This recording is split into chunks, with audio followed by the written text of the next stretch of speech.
Film is a look that's taken the world by storm.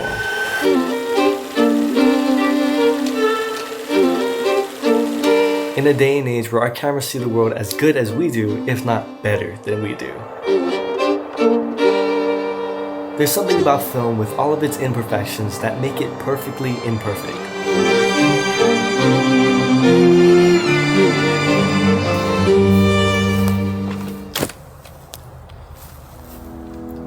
Give me 1 sec, let me turn my flashlight on. Within the past few years, there's been a renaissance of film, and I think I know why. Film has a very raw, nostalgic, and intimate feeling, and when you watch it, it feels like you're looking into a memory. And I think that's why everybody has been trying to get that film look. It's something that's not new, but it is new at the same time. And it makes creating a little bit more playful, a little bit more adventurous, a little bit more fun. Well, at least that's how it is for me. I wouldn't say that I'm a photographer, but I do take photos here and there. And just having film looks on photos makes taking photos fun. And for somebody who never really found photos fun, that says something. And for me, I just do videos. And having the film look takes my footage to a whole nother level. I'm all about bringing emotion and portraying emotion through videos. And I feel like making my videos look like film have definitely helped me have the most true version of what I wanted people to see. And I was able to do that through Dehancer. Dehancer is a plugin for your editing software to take your videos into film. I've been using Dehancer for about a month and a half now, and so far I'm in love with it. But there are a few things about Dehancer that I don't necessarily like. And there's also a lot of things about Dehancer that I absolutely love. So today I'm going to show you guys how I use Dehancer to get that film look and nostalgic feeling that we've all been craving. And just to be clear, this is not a sponsored video. Dehancer sent me this purely just so I could give you guys an honest review, and I'm going to do just that. And first, we're going to start with what I know is going to be the most asked question, and that is, what do I use? This is my Sony ZV-E1, and I also shoot with the Sony a6500, and I still use the a6500 even though I have a ZV-E1 because I just really like the shakiness of the handheld footage. It kind of portrays the feeling and the vibe that I want. And I honestly shoot with any lens. Usually I'm shooting with a 20mm, and with clear image zoom I crop it into a 30mm. And usually my a6500 is paired with a kit lens, a 28 to 60mm lens, and I always make sure to bring a tripod with me just so I can get those static shots that I wouldn't be able to get without it. And now the second step, actually going and getting those shots. Typically when I'm trying to emulate film, I shoot strictly handheld or on a tripod. I like handheld because of the shakiness and the rawness that you kind of feel like that you get from like a home video.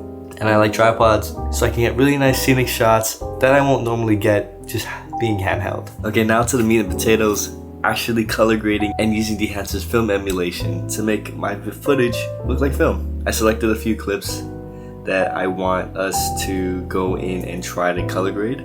We're just gonna put Dehancer on this clip. As you can see, it made it look a little bit greenish. So what we can do is we can go to choose camera, and I go to vendor and I go to Sony. I just find my camera through the selection. So I shot this on a ZV-E1, so I select ZV-E1, and it basically grades it like that. To be honest, I don't mess with this really. I just kind of keep everything like that. But then what I do is I usually go to the film looks that I want, and I just kind of sort through all of them until I find one that I like.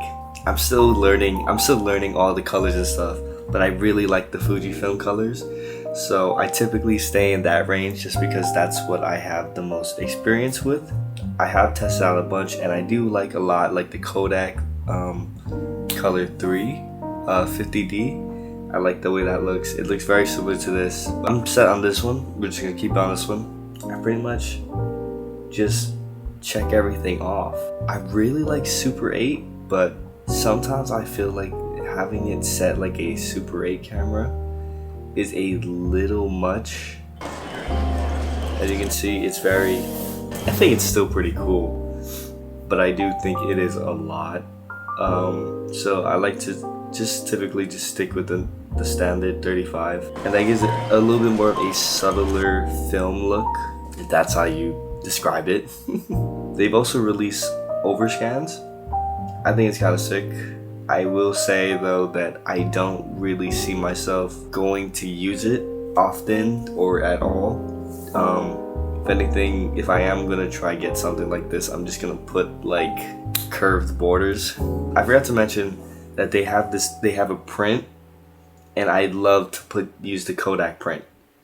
I don't know why, it just looks phenomenal. And I think this is like right here, this is perfect. This is how I would grade it if I was just grading straight off of the Dehancer. This is how I would do it. I think this looks amazing. This is normally what I do when I just want to use Dehancer. More likely I'm going to put my own LUT on top of this and kind of get like more of my colors. So we're just gonna go turn this back to there. I personally like this a lot better just because it has my own touch to it.